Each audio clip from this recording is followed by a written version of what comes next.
setembro e a boa nova andar nos campos.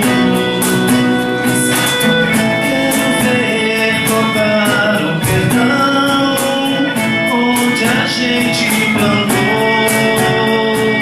Juntos outra vez já sonhamos muito, semeando as canções no vento. Quero ver crescer nossa voz no que falta sonhar. Já choramos muito, muitos se perderão no caminho. Mesmo assim não custa inventar uma nova canção que venha nos trazer sol de primavera. Abre a janela do meu peito, a lição sabemos de cor, só nos resta aprender.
gente não tem se falado.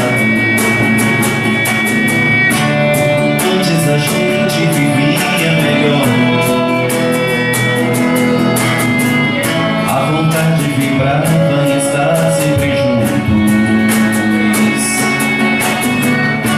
compondo canções de amor para dor ao mundo. Cadê o sorriso que antes brilhava nas mais diversas dificuldades?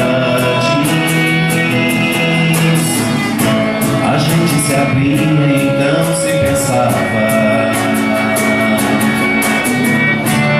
como sair da maior enrascada. O tempo passou e não dá pra ficar assim, vestindo a camisa da indiferença. É hora de juntos tentarmos voltar,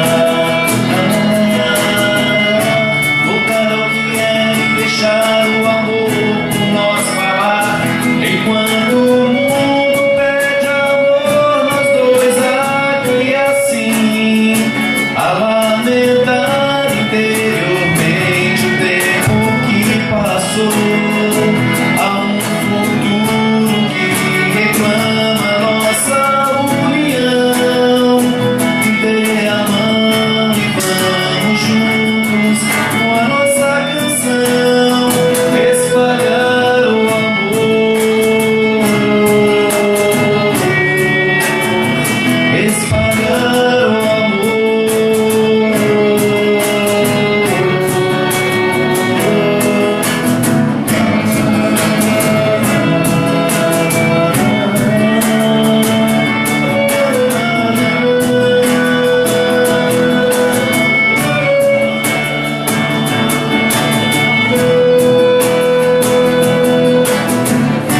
O tempo passou e não dá pra ficar assim, vestindo a camisa da indiferença. É hora de juntos tentarmos voltar, voltar ao que é e deixar o amor por nós falar. Enquanto o mundo pede amor, nós dois aqui assim, a lamentar interiormente o tempo que passou. Há um futuro que reclama nossa união. Me dê a mão e vamos juntos com a nossa canção espalhar o amor, espalhar o amor,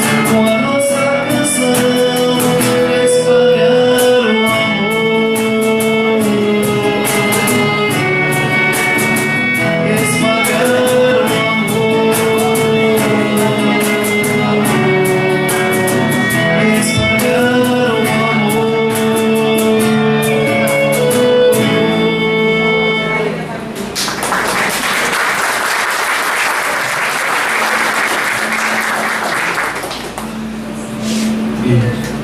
Boa tarde a todos.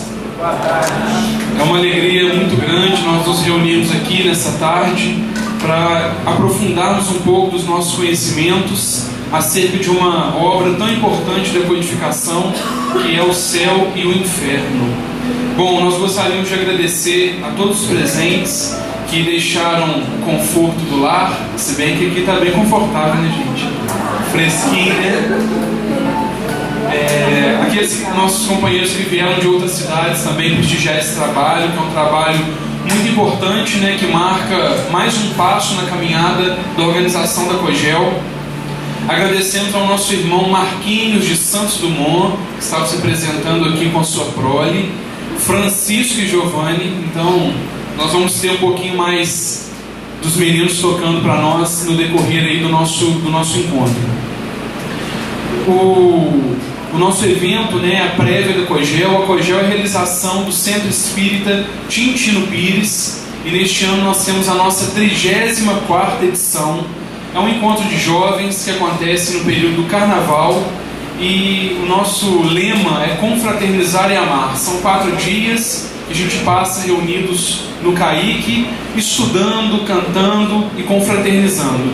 E nós sempre fazemos esse evento, essa prévia, para marcarmos o tema, né, da COGEL, que nós possamos aproveitar então a tarde de hoje para nos debruçarmos um pouco mais sobre essa obra. Então nós estamos homenageando os 150 anos da publicação do livro O Céu e o Inferno.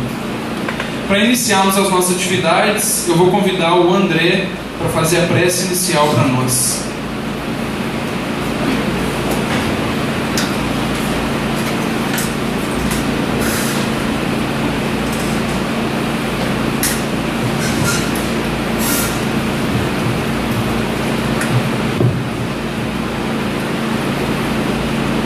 Mestre Jesus, nosso irmão maior, nosso amigo de todas as horas, é com alegria em nossos corações que aqui estamos, desfrutando nesta bela tarde de sábado, a oportunidade do convívio fraterno, da reunião entre pessoas afins, na oportunidade de reencontrarmos amigos tão queridos. Pedimos, Mestre, a Ti e a espiritualidade maior, que possa envolver os nossos familiares, os nossos lares, envolver, Senhor, desde já, todos os colaboradores da nossa tão querida COGEL, que irá acontecer em fevereiro, que tudo possa transcorrer num clima de paz, de alegria, de harmonia. E que aqui, Mestre, nessa tarde, nós tenhamos a possibilidade de refletirmos um pouco mais sobre essa importante obra de Kardec. Este grande Mestre que nos permitiu, Senhor, mergulhar ainda mais profundamente nas questões da espiritualidade. Que a Tua paz faça morada em nossos corações e nos envolva a todos que aqui estamos. E sabemos que não estamos apenas nós do plano físico, que também o plano espiritual possa comungar conosco, possa confraternizar e possa sorver essas energias que vêm do mais alto. Abençoa-nos, Mestre Jesus, abençoa-nos em especial o nosso companheiro Marcos de Mário, que irá, daqui a pouco, fazer uso da palavra, trazer reflexões para nós. Muito obrigado, Mestre Jesus, ser conosco agora e sempre.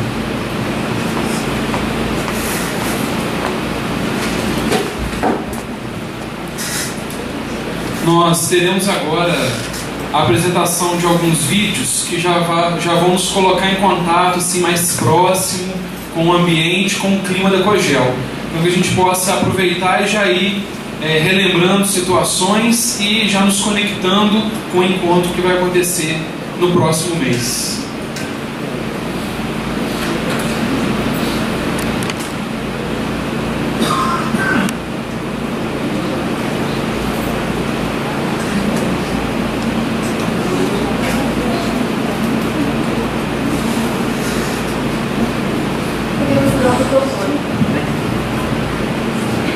Pode ir.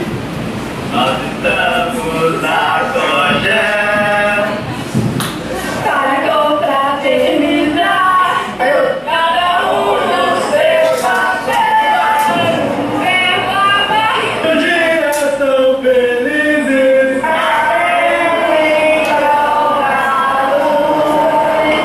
de glória e felizes, alegria com Jesus.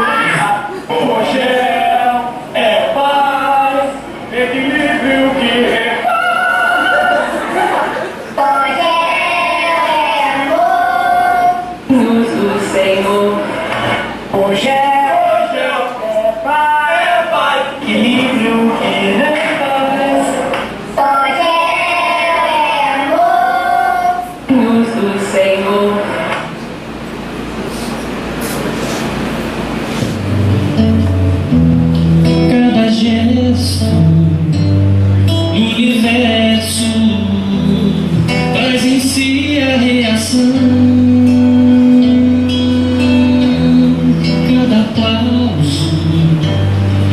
reverso, construindo a direção. Dia a dia aprendendo a superar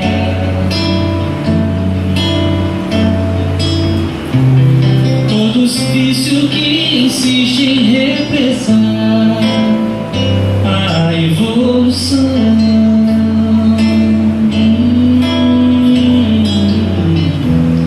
Cada vida um ingresso que define a condição de lacaios, de senhores, de punhal ou violão, mas inevitavelmente no caminhar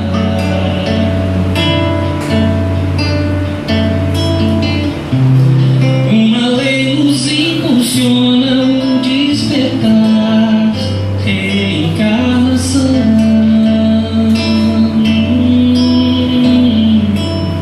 Nascer, crescer, morrer, renascer, cada vida uma visão, uma nova condição.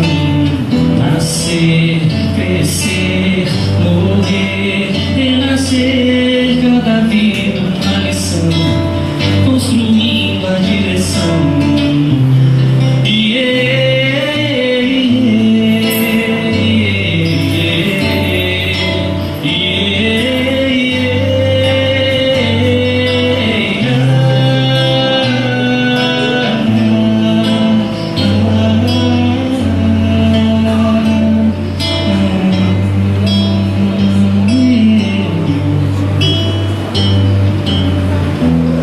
Nessas vindas e regressos, burilando a emoção, muita lida, muito esmero em buscar a perfeição, mas indubitavelmente um caminhar.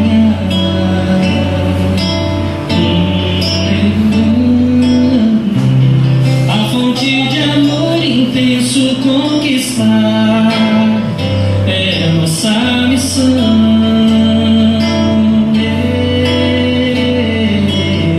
Nascer, crescer, morrer, renascer, cada vida uma visão, uma nova condição. Nascer, crescer, morrer, renascer, cada vida uma lição.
Bom, nós tivemos 3 vídeos aí, né? O primeiro, a apresentação do hino, que muitos já conhecem.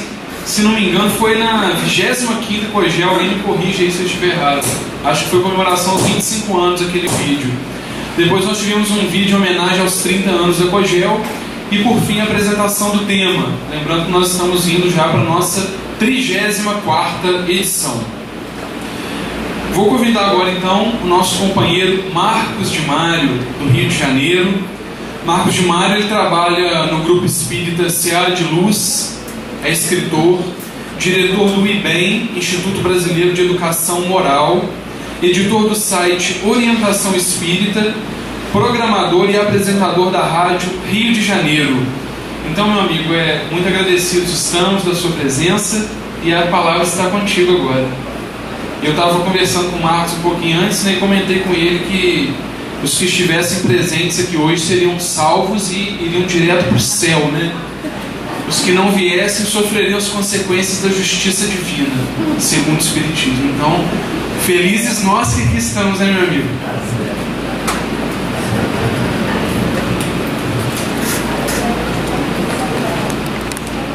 Bem, meus queridos irmãos, queridas irmãs, que Jesus, nosso Mestre, nos abençoe. Prazer estar com vocês novamente aqui em Leopoldina, para podermos iniciar essas comemorações do movimento espírita ao longo deste ano, sobre os 150 anos de lançamento da obra O Céu e o Inferno.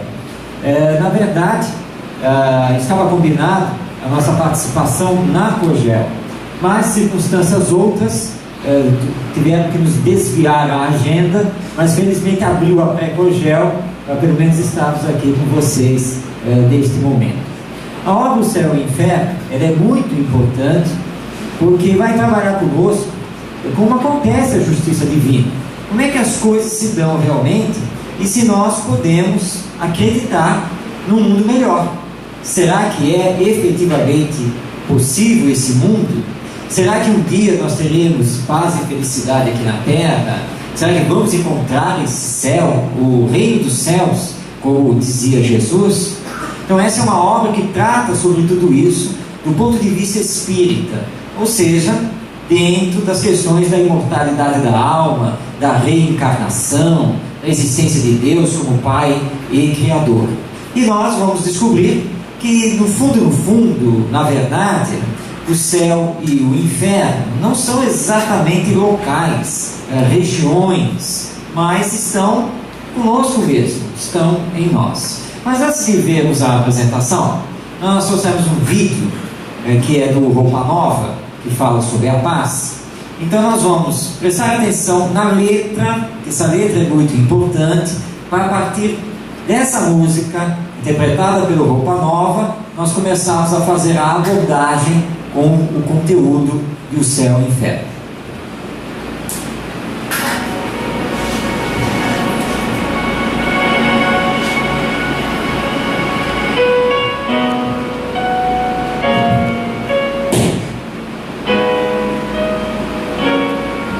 É preciso pensar um pouco nas pessoas que ainda vêm, nas crianças. A gente tem que arrumar um jeito de deixar para eles um lugar melhor, para os nossos filhos e para os filhos dos nossos filhos. Pense bem.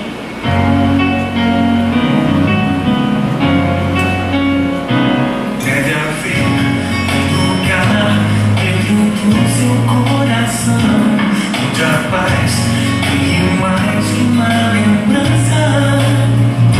Sem a luz que ela traz, já nem se consegue mais encontrar o caminho da esperança. Está chegando o tempo de enxugar o pranto dos homens, se fazendo irmão, estendendo a mão, só o amor. O mundo que já se fez, e a força da paz junta todos outra vez. Venha, já é hora de acender a chama da vida e fazer a terra inteira feliz. Se você for capaz de soltar a sua voz pelo ar como prece de criança, deve então começar, outros vão te acompanhar e cantar com harmonia e esperança. Deixe que esse canto lave o pranto do mundo, pra trazer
Bem, será que nós acreditamos que efetivamente o amor pode fazer a terra feliz e que nós podemos realmente encontrar a paz?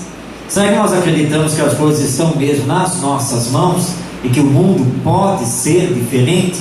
Ou será que as coisas já estão escritas e não há mais nada a fazer? Allan Kardec, pensando sobre tudo isso, começou então a desdobrar o conteúdo de O Céu e o Inferno para dar algumas respostas a todos nós com relação ao que seja a vida, para onde vamos, como é que acontece essa questão de expiações e provas, como Deus funciona para nos julgar. Afinal de contas, o que nós estamos fazendo aqui na Terra? Então, nós vamos acompanhar, vamos fazer um tour pelo livro O Céu e o Inferno. E Allan Kardec inicia justamente falando da felicidade. Felicidade que todos nós queremos. E ele logo vai nos informando, sempre à luz da doutrina espírita, que a felicidade ela é relativa. Por quê? Primeiro, porque estamos ainda num mundo de expiações e provas. Todos nós, no maior ou menor grau, temos ainda que passar por determinadas expiações e por determinadas provas. Particularmente, nós já estamos aí praticamente já há uns 2 anos, passando por uma prova enorme, que é a perseguição contumaz de um companheiro espiritual tentando nos impedir de comparecer aos eventos. É questão aí do passado que nós estamos tentando resolver, mas é a nossa prova e nós temos que sustentar. Nós conseguimos chegar hoje aqui em Leopoldina porque ontem nós tivemos que pedir o socorro espiritual, porque desde quarta-feira estávamos sendo atacados, prostrados, com uma coisa impressionante. Mas aí eu falei, olha, meu irmão, eu peço perdão pelo passado, seja lá o que for, mas eu vou para Leopoldina. Então, com Jesus, vamos lá nos acompanhar e aprender um pouquinho. Estamos aqui neste mundo ainda, porque temos coisas que trazemos do passado e temos aquilo que nos atinge do hoje, dentro da sociedade humana, que ainda está egoísta, orgulhosa, indiferente. Mas tudo passa, menos a presença de Deus conosco. E por isso nós temos que manter a nossa fé e a nossa confiança para aprendermos a praticar a lei de Deus, a lei divina. O dia que nós conseguirmos fazer isso, seremos felizes, mesmo sendo a felicidade relativa, porque a felicidade total só vamos chegarmos ao estado de perfeição, do espírito puro. Mas como praticar essa lei divina? Jesus a resumiu, e Allan Kardec trabalha o tema em O Céu e o Inferno: amar ao próximo como a si mesmo e fazer ao outro somente aquilo que você queira que o outro lhe faça. Esse é o resumo perfeito da lei divina.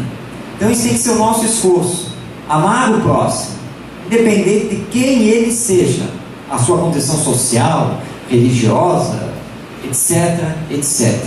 É nosso irmão, filho de Deus como nós, e fazermos a ele aquilo que gostaríamos que ele nos fizesse. Em sã consciência, ninguém deseja para si o mal, portanto, a ele nós devemos fazer o bem, porque é o que queremos que ele nos faça. Quando aplicarmos essas 2 regras, nós faremos a sociedade humana dar um salto, e mais rapidamente do que imaginamos, vamos sair de um planeta de expiações e provas para o tão falado planeta de regeneração, onde o bem vai predominar sobre o mal. E com isso, vamos ter consciência do nosso futuro, porque somos imortais. Nós não somos esse corpo. A vida continua no depois da morte, e carregamos conosco aquilo que somos e aquilo que fazemos. Com essa visão do destino futuro, tudo muda.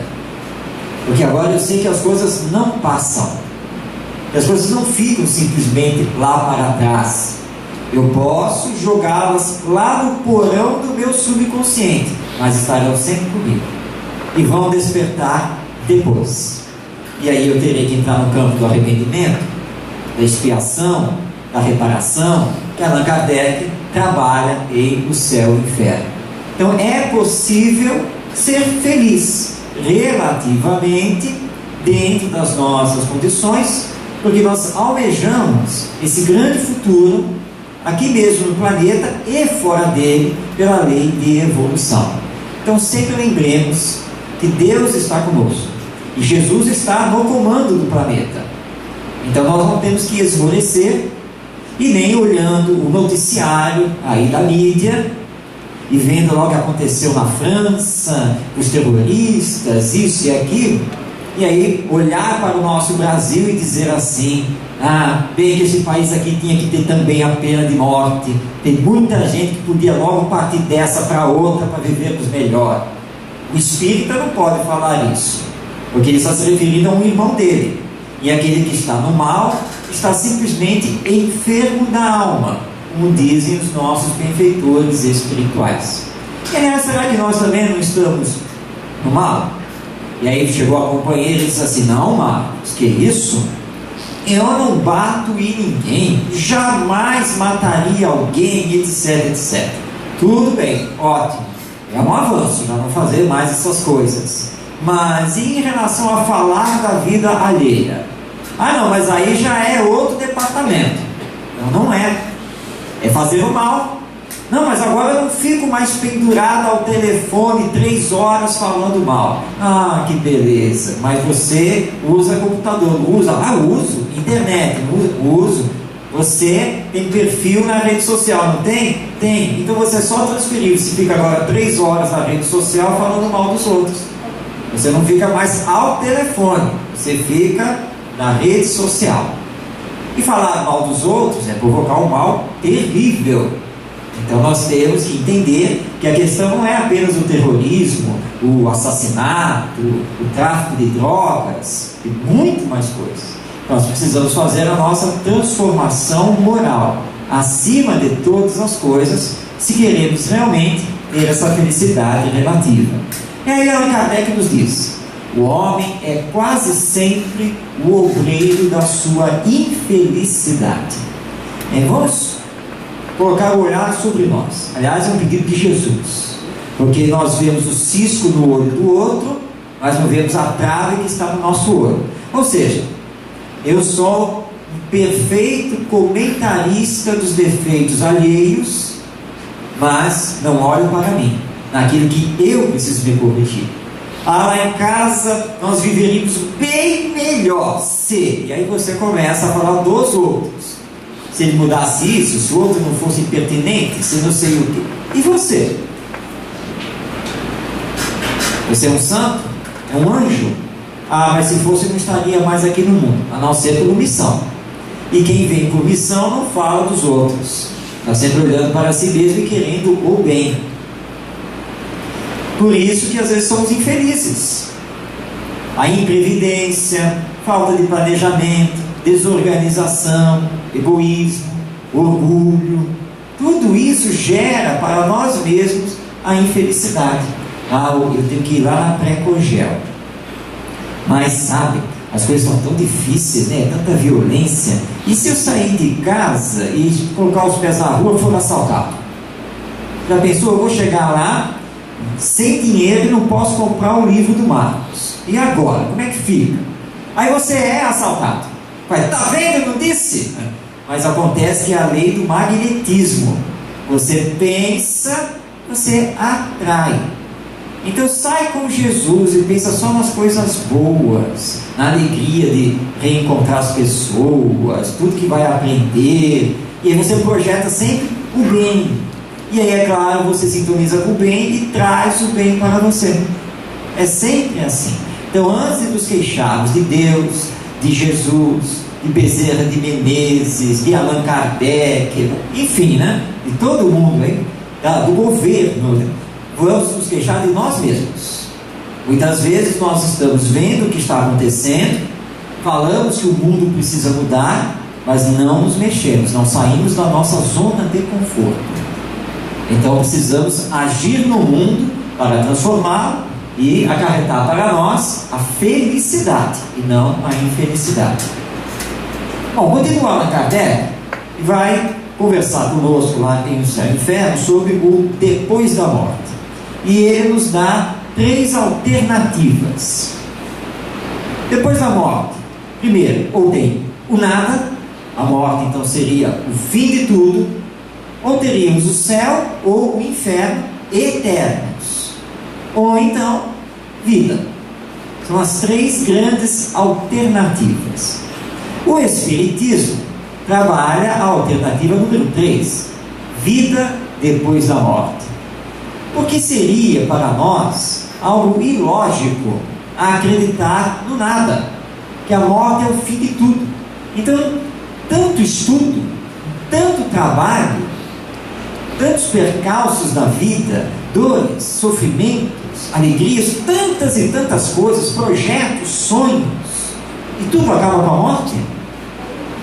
E aliás, nada me pertence, porque segundo a ciência, quem pensa são os neurônios através das suas sinapses, mas eu sou um fator biológico, é isso que eu sou? Então, nós raciocinando e vendo este universo maravilhoso, com 2 bilhões de galáxias, e em cada galáxia, em média, 100 milhões de astros. E a vida é só isso aqui? E acaba com tudo? Não, não é possível aceitar isso. Bom, então nós podemos ir para o céu ou para o inferno, para, segundo algumas doutrinas teológicas, de forma eterna. Mas então Deus seria injusto? Tudo bem, Senhor, não, foi mal, mas olha, eu reconheço que errei, estou arrependido. E aí? Não, você foi condenado eternamente e inferno. Eu vou ter que sofrer mesmo arrependido e mesmo querendo mudar, me transformar, ou então vai direto para o céu? Mas quais são esses desígnios? Como é que Deus projeta isso? E eu vou fazer o que lá no céu? Bem, segundo alguns, nós vamos ficar no céu tocando harpa. É um problema sério, pelo menos para mim. Eu não me vejo tocando harpa. Eu sei tocar as pessoas para dentro ou para fora, mas tocar instrumento musical não é para esta encarnação. Como eu vou fazer para tocar harpa lá no céu? Ou cantar, né? Porque dizem que se canta muitos hinos também. A minha voz não é nada boa para cantar. O último teste espantou os espíritos, inclusive os benfeitores. Então, e agora? Ah, mas deve ter um curso lá em cima. Será que tem? E onde fica o céu? Onde fica o inferno? Então a terceira opção, não, vida. Por que nós vamos acabar? Porque não somos almas, e a alma sobrevivente ao corpo, e essa alma é uma individualidade. Não parece mais lógico? Não responde melhor aos nossos anseios, aos nossos sonhos, a tudo que projetamos? Saber que aquilo que não pudemos fazer, nós vamos poder ainda realizar? Vamos poder conquistar? Vamos poder dar continuidade? Pedir perdão a quem teve que pedir perdão? Continuar a amar? Então, a proposta da doutrina espírita é vida, e vida em abundância. Palavras de Kardec. A doutrina espírita transforma completamente a perspectiva do futuro. A vida futura deixa de ser uma hipótese para ser realidade. Ela é a continuação da vida terrena. E aí então nós entramos num campo bem sedimentado. A vida que nós falamos depois da morte não é uma coisa fantástica, assombrada, nada dessas coisas. É continuidade, continuação.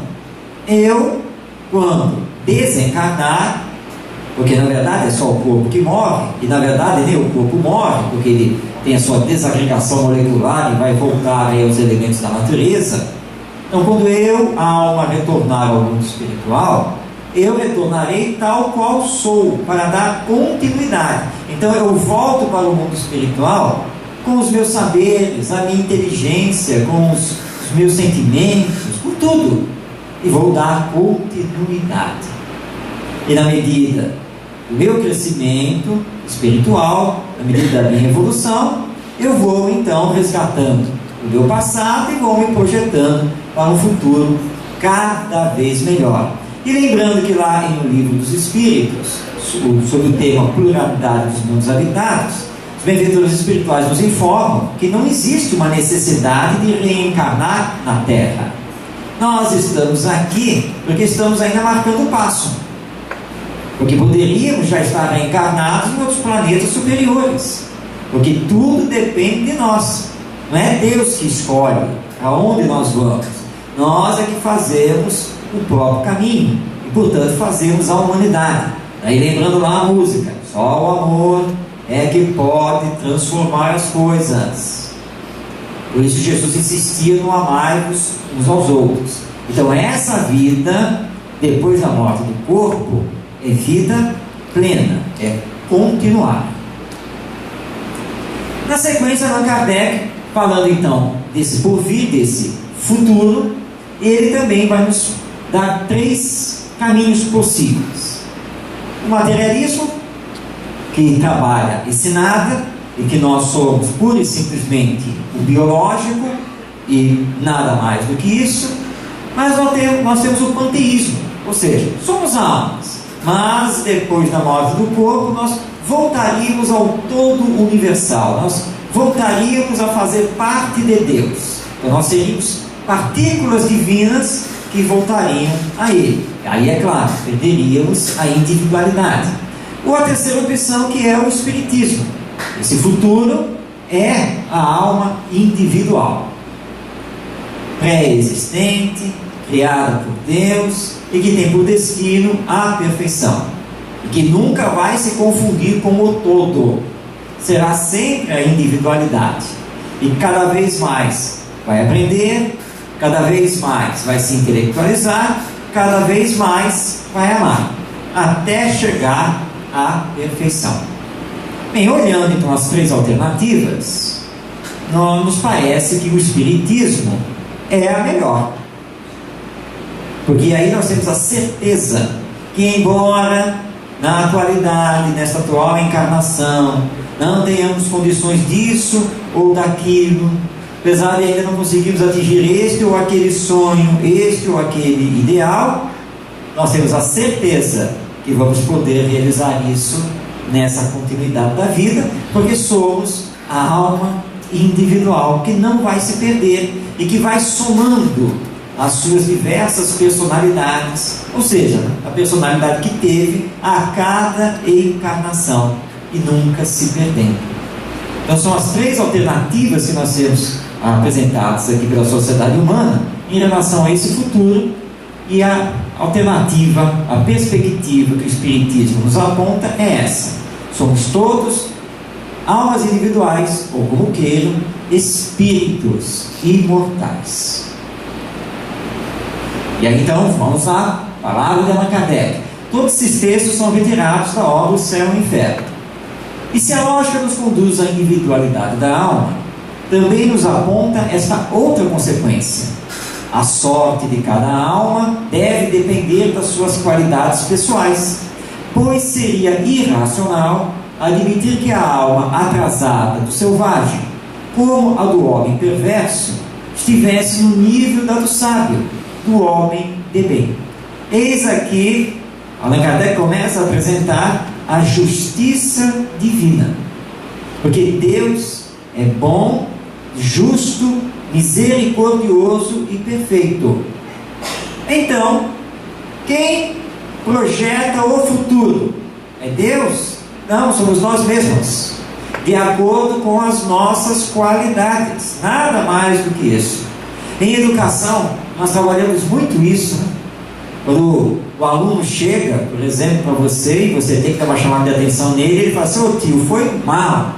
Tudo bem, mas olha só, né? Você sabe. Não, tudo bem, tio. Então, ok, então eu vou lá usar o computador. Não, senhor, não vai não. Ah, por que eu vou usar o computador na sala de informática? O que foi que você fez? Ah, tudo bem, tio, mas foi mal, né? Sim, foi mal. Portanto, qual é a regra? Que existe uma regra, existe um combinado, você sabe disso. Diante do que você fez, diga com toda sinceridade: você merece ter o direito de ter acesso lá à sala de informática? Ô tio, mas já pedi desculpa. Desculpas aceitas. Mas voltamos à questão, porque você tem que reparar o que fez. É fácil chegar para mim que o seu coordenador pede desculpa e pronto, tudo liberado. Não é assim que funciona. E ele então vai entender que ele tem que reparar, e para fazer a reparação ele também perdeu um direito, porque é simplesmente a consequência. É a chamada lei de causa e efeito. É assim que funciona. Deus, através da sua lei, que é a lei divina ou natural, trabalha em cima das nossas qualidades pessoais. Você é bom? Ótimo. Você tem direito a. Você ainda não é muito bom? Alguns direitos são interditados. Está lá em O Evangelho segundo o Espiritismo, no capítulo 11, os itens 8 a 10, são 3 mensagens espirituais, e informando que se nós queremos saber como é que estamos, a nível assim de evolução, basta medir o grau de amor que temos para com o próximo. Quanto mais você consegue amar o seu próximo, mais perto da perfeição você está. Quanto mais dificuldade você tem de exercer o amor ao próximo, mais perto dos instintos, lá do ponto de partida você está. Essa é a medida. Então, quando desencarnar, você vai para o mundo espiritual, para onde tem que ir de acordo com as suas qualidades. A única exceção, mas eu só vou contar isso aqui em Leopoldina, então vocês, por favor, não espalhem. A única exceção sou eu. A única exceção. Porque eu, quando desencarnar, independente das minhas qualidades, eu vou direto para o nosso lado. Aquela coluna espiritual maravilhosa, linda, que o filme mostrou, né, que você fica assim, absorto quando lê a obra do André Luiz, eu vou direto para lá. Sabe aquele muro maravilhoso, aquele portão? Aliás, eu gostei, né? No filme eles fizeram uma coisa muito bonita. Eu vou direto. Vou chegar lá e vou bater no portão e vou gritar: pelo amor de Deus, me deixa entrar. E aí é que vai ter o problema, né? Será que vão deixar entrar? Então é claro, isso aqui é uma brincadeira, mas só eu posso ir. Poder ir, posso, mas terei as qualidades morais necessárias para ser admitido? Aí já é uma outra questão. Mas essa é a questão de profundidade. Essa é a que importa. Não adianta chegar lá e mostrar carteirinha de espírita, de dirigente de centro espírita. Aliás, carteirinha de dirigente de centro espírita é melhor esconder, porque essa dá muita responsabilidade e vai acontecer como aconteceu com o irmão Jacó ou o Frederico Figner lá no livro Voltei. O dirigente espírita, quando desencarnou, se viu em condição ali bem ruim, a situação não foi nada boa para ele. Por que não foi boa? Porque na frente dos espíritas e dos espíritos nas reuniões mediúnicas, ele era todo paz e amor. Mas na rua, na sociedade, enquanto um cidadão, ele não exercia nada do que discursava. Eu muito cuidado com isso, porque é isso que vai falar de nós na continuidade da existência. Na sequência, vem Allan Kardec falando sobre o temor da morte. Aliás, me desculpem abordar o tema, né? Morrer. Mas não tem jeito, nós vamos ter que morrer um dia, sabe-se lá como, mas um dia vai acontecer. Mas o que é a morte para a doutrina espírita? Então nós temos 4 alternativas. Podemos dizer que a morte só prejudica, que a morte pode ser útil, que a morte é desnecessária, podia não acontecer, não existir, ou que a morte em nada influi. Bem, será que a morte prejudica? Para quem está do ponto de vista materialista, sim, porque a morte é interromper, é você não ter mais um ente querido. Então, claro, aparentemente ela está prejudicando, mas ela pode também ser útil ao tirar a pessoa daqui, aquela pessoa que não precisava mais passar por provas e expiações. Então, por que iria viver até os 80? Tinha necessidade. Aliás, há vários casos na literatura espírita a esse respeito. Pessoas que desencarnaram mais cedo e que depois entenderam no mundo espiritual que foi uma bênção divina, porque não havia necessidade de ficar aqui na Terra. Já tinha feito o que tinha que fazer. E nós temos que ter essa compreensão quando temos pela nossa frente a desencarnação de um ente querido, E não sofremos com isso, mas sabemos que agora Ele vai dar continuidade à sua vida. Aquilo que tinha que fazer aqui na terra, aquilo que tinha que passar, aconteceu. E se nós não retornamos juntos, é porque nós ainda temos o que fazer.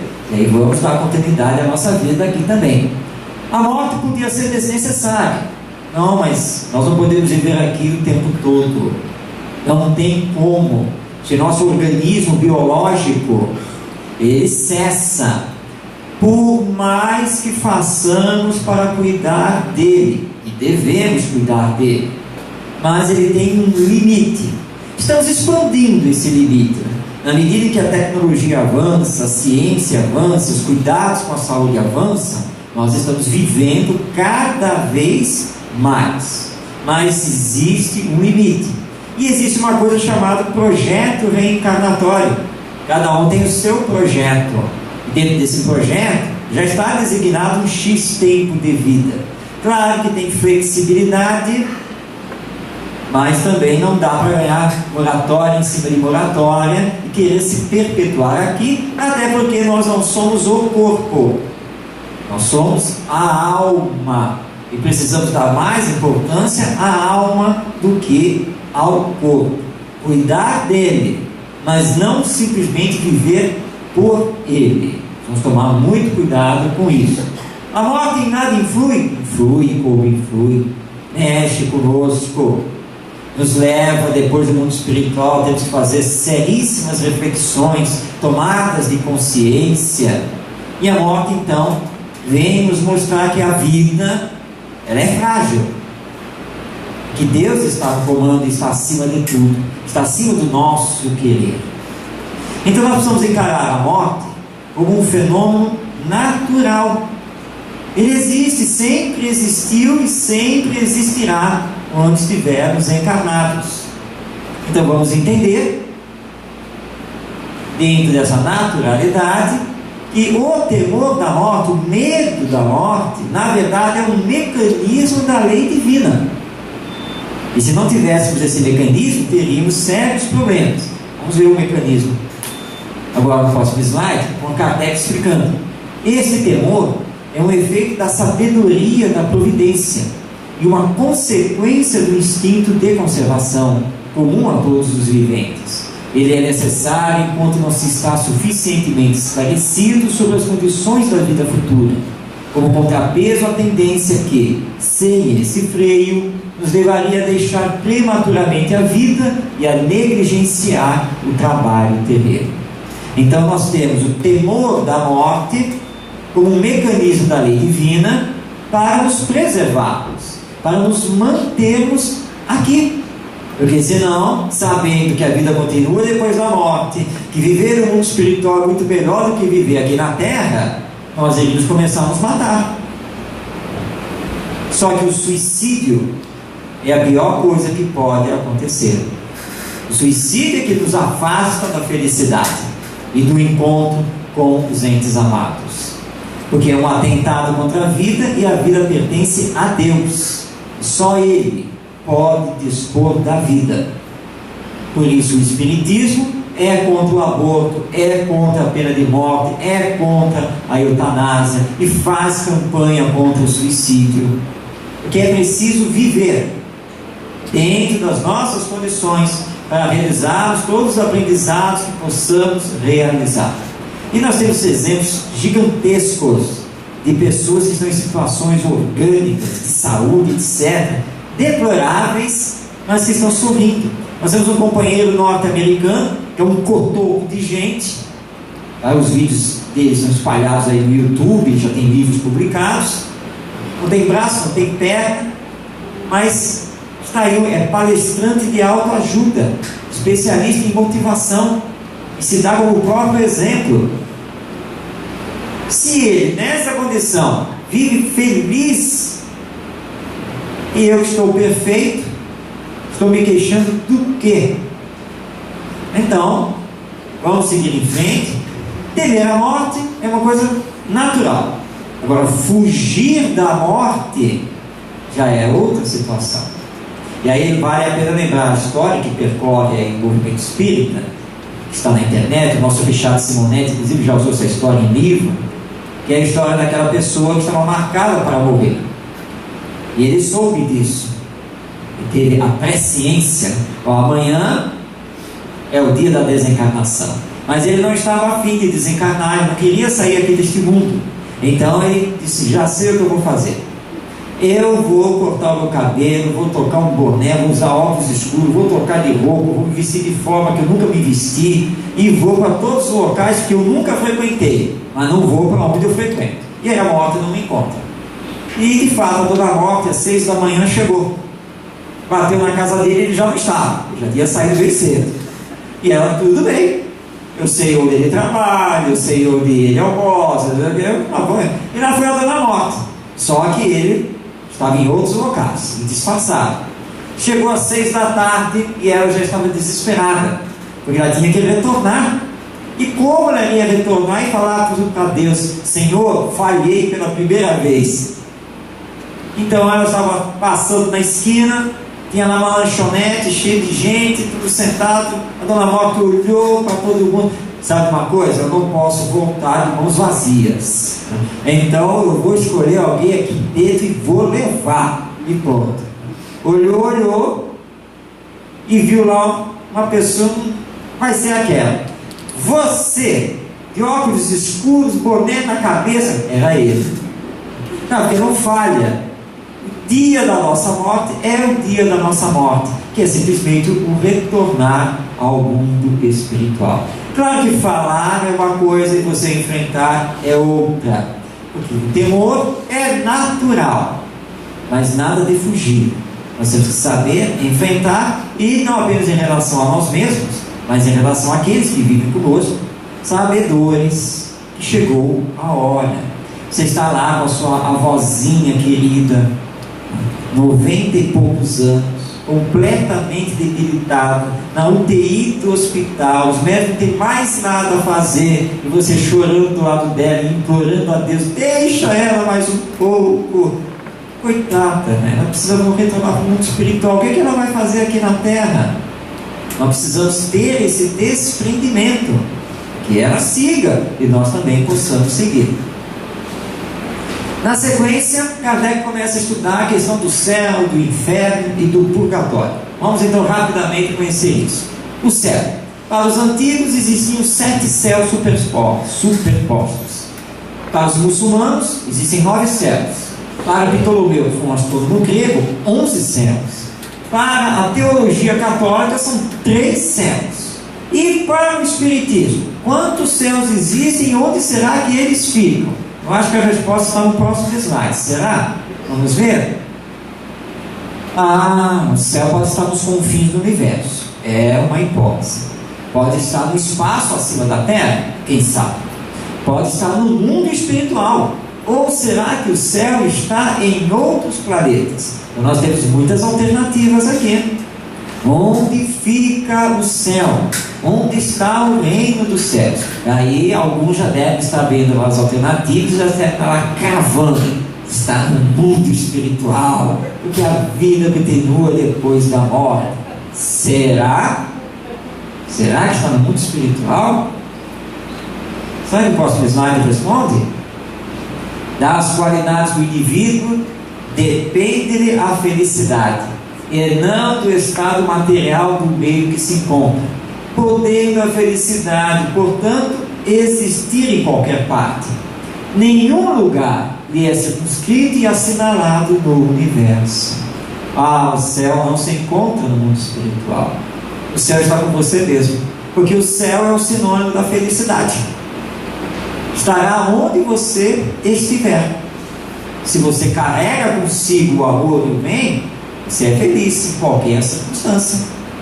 Então ele não está nem na nossa atmosfera, não está aí espalhado pelo universo, não está no mundo espiritual, porque não é um local físico, é um estado de consciência em que você leva. Mas nas obras mediúnicas, ele não descreve o mundo espiritual, ele não diz que tem coluna espiritual, que tem umbral, que tem trevas. São locais? Sim, mas são regiões que existem a partir do nosso pensamento, das nossas vibrações.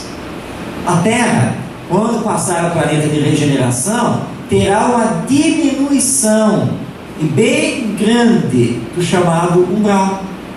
Claro, porque nós estaremos ligados ao bem. E o umbral vai diminuir, vai diminuir, vai diminuir.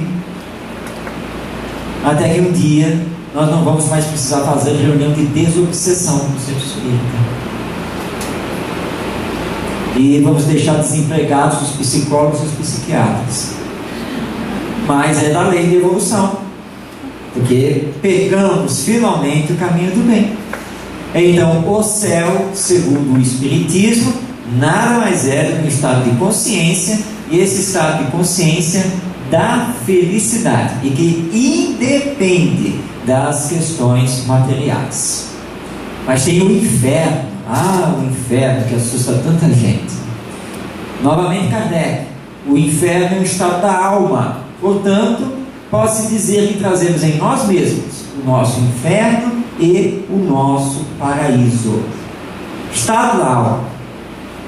Simplesmente isso, nada mais do que isso. Tanto o céu quanto o inferno. Então, quando você diz assim: a minha vida está no inferno, você não está no caldeirão com brasas ardendo, não é? Mas por que a sua vida está um inferno? Porque isso, porque aquilo, porque não sei o que. Aí você começa a contar tudo o que está acontecendo na sua existência. E boa parte dos acontecimentos são emocionais, não são nem físicos.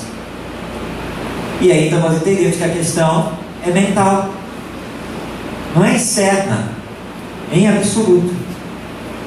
Então é estado de consciência. Se a sua vida está no inferno, é porque está na hora de você mudar algumas coisas. Não, eu não tenho nada que mudar em mim, é os outros. Cuidado com isso. Jogar sempre a culpa nos outros. Nós estamos juntos. Não é possível que você não tenha participação em nada disso. Tem que ter. Então olhe para você primeiro. O que é que eu tenho que mudar em mim? Dizem que eu sou nervoso. Essas são as más línguas que falam uma coisa dessas. Porque eu acabei de dizer que dizem que eu sou nervoso. Vocês não entenderam não? Que coisa, meu Deus do céu. O que foi aí? Eu falei que eu sou nervoso. Mas isso não é verdade, porque eu não sou nervoso. Claro que você já está explodindo aqui, né? Mas você acha que os outros é que são o problema. Então o inferno, ou o céu, o paraíso, são esses estados mentais, esses estados de consciência. Então eles vão acontecendo conosco, aqui mesmo, e se projetam no mundo espiritual, porque é a continuidade daquilo que nós somos no pós-morte. Lá em O Livro dos Espíritos, questão 1012, os espíritos de uma mesma ordem se reúnem por simpatia. É por isso que existe a colônia espiritual, mas existe o umbral. É a lei de afinidade, é por simpatia que nós vamos nos reunir. Acontece aqui na Terra e muito mais no mundo espiritual. No livro Libertação, o segundo capítulo, que é a obra de André Luiz através do Chico Xavier, nosso André Luiz dizendo: os gênios da impiedade lhes traçam diretrizes, enfileirando-as em comunidades extensas. Organizam assim verdadeiras cidades, em que se refugiam falanges compactas de almas que fogem envergonhadas de si mesmas. Consciência culpada pelo que fez aqui na Terra, você é a presa fácil desses administradores do mal no mundo espiritual. E pela lei do magnetismo, automaticamente você se junta a eles. Só que eles conhecem, e como tem o conhecimento, e você tem a consciência culpada, você passa a ser dominado. E é claro que você vai se arrastar, sabe-se lá quanto tempo, no umbral, ou nas trevas, que são as regiões umbralinas piores. Mas tudo cessa quando você se entregar a Deus. Foi o que aconteceu com o André Luiz, que ficou 8 anos no chamado umbral, mas porque ele tinha a consciência culpada. Quando ele não aguentou mais de sofrer, ele clamou por Deus. E aí o ministro Clarence, esse benfeitor espiritual, aparece do lado dele. E ele ainda grita, né? Por que o senhor demorou tanto para que vir me salvar? Eu não. Faz 8 anos que eu estou aqui tentando. Mas só agora você quis a salvação. Então agora sim, que é preciso o arrependimento. E aí começa o processo. Então nós não vamos ficar eternamente com consciência culpada, nada disso. Nós vamos sempre avançar. Sempre e sempre. E sempre seremos ajudados para isso. Então, esse umbral, essas verdadeiras cidades, essas falanges compactas do mal, tenderão paulatinamente, no confronto com o amor e o bem, a diminuir, até que irão se retirar aqui da Terra, porque aí o planeta passou para o mundo de regeneração, haverá de passar, se Deus quiser, aliás Ele quer, para um mundo feliz. Acabou o mal, simplesmente deixará de existir, porque todos nos transformamos dentro daquelas características estudadas por Allan Kardec do homem de bem. Mas tem o purgatório. Onde fica esse purgatório? O purgatório é uma região de transição inventada pela Igreja Católica e, aliás, muito tempo depois que a teologia cristã católica já estava, na verdade, entregue ao mundo. Então, é um meio termo. Entendemos lá em O Livro dos Espíritos, questão 1013, que deve se entender como tal, ou seja, o purgatório, não um lugar determinado, porém o estado dos espíritos imperfeitos que se acham em expiação. E Allan Kardec, em O Céu e o Inferno, quase sempre, na terra é que fazeis o vosso purgatório. Mas é uma leitura atenta de O Livro dos Espíritos e de O Céu e o Inferno, e nós entendemos que Allan Kardec e os espíritos superiores classificam o planeta Terra como o purgatório. É aqui que nós estamos expurgando, é aqui, porque não é fácil viver aqui na Terra, nada fácil. Nós estamos enfrentando ainda o nosso próprio egoísmo, o nosso orgulho, a nossa indiferença e dos outros. Um mundo imediatista, indiferente, com muita violência. Então é o nosso purgatório. A família, o lar, nem sempre lar, às vezes apenas casa, né, com muitas dificuldades de convivência, de relacionamento. Então aqui é o verdadeiro purgatório, mas não como um estado físico, puro e simplesmente.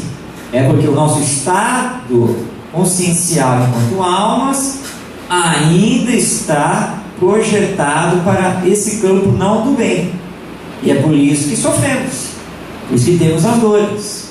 Então aqui é um verdadeiro purgatório, precisamos ir para o umbral, não.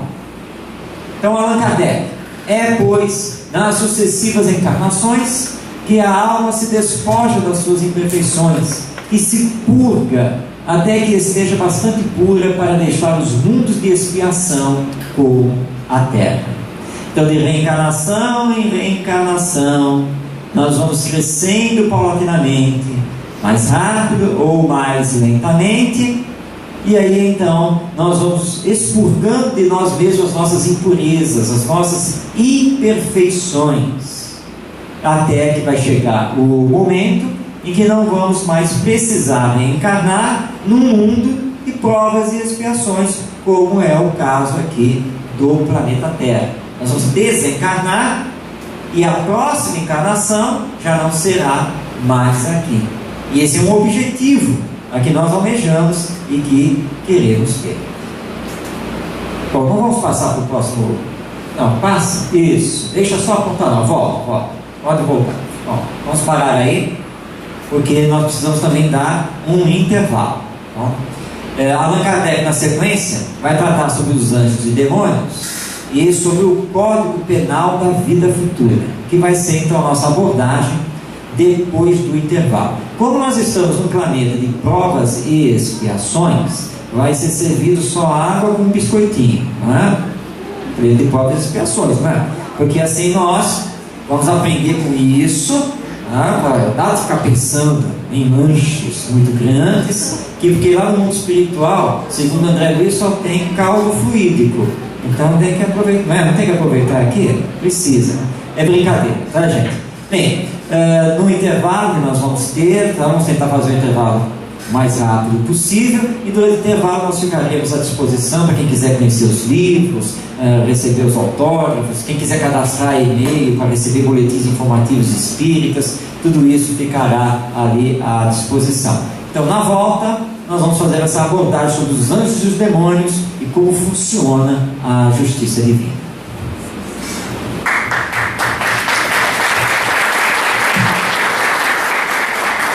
Muito obrigado, Marcos.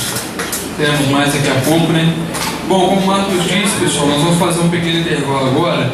Eu reforço algumas coisas aqui. Não é permitido entrar com alimentos aqui no auditório, ok? Então, o consumo de alimentos deve ser feito lá fora. Nós temos uma lanchonete ali, estamos vendendo água e biscoito, água e sal. Tem também picolé, suco, refrigerante, cachorro-quente de soja para aqueles que não comem carne, cachorro-quente normal também, e sanduíches naturais. Deixa eu ver se tem mais alguma coisa que eu preciso falar. Aqueles que ainda não assinaram